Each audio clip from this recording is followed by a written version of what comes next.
সুপ্রিয় শিক্ষার্থী বন্ধুরা, তোমরা সবাই কেমন আছো? আশা করি তোমরা সবাই ভালো আছো। এই ভিডিওতে নবম শ্রেণীর জীবন জীবিকা বিষয়ে ষান্মাসিক সামষ্টিক মূল্যায়নের প্রথম অংশ নিয়ে আলোচনা করব। যারা চ্যানেলটি সাবস্ক্রাইব করে রাখো, তোমাদের অনেক উপকার আসবে।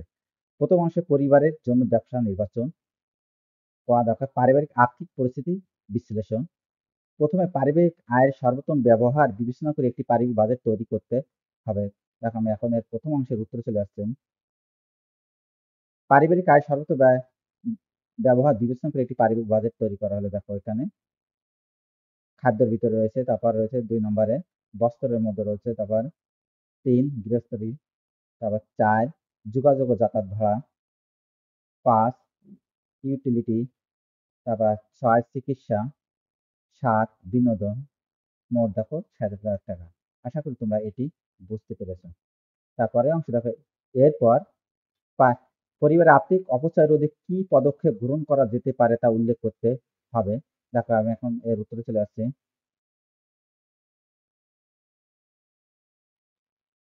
পরিবারে আর্থিক অবস্থা রোধে যেসব পদক্ষেপ নিয়েছি তা উল্লেখ করা হলো। দেখো, পরিবারে আর্থিক অবস্থা যেসব 1 নম্বরে বাজেট তৈরি, অপ্রয়োজনীয় খরচ কমানো, দ্রব্যমূল্য তুলনা। তারপর 4 বিদ্যুৎ ও পানি সাশ্রয়, 5 সংরক্ষণ পুনর্ব্যবহার, 6 আপাতত কিছু খরচ মুলতবি রাখা, 7 স্বল্প খরচে বিনোদন, 8 ক্রেডিট কার্ড ব্যবহারের সতর্কতা, 9 খাদ্য অপচয় রোধ, 10 স্বল্প সুদে ঋণ নেওয়া।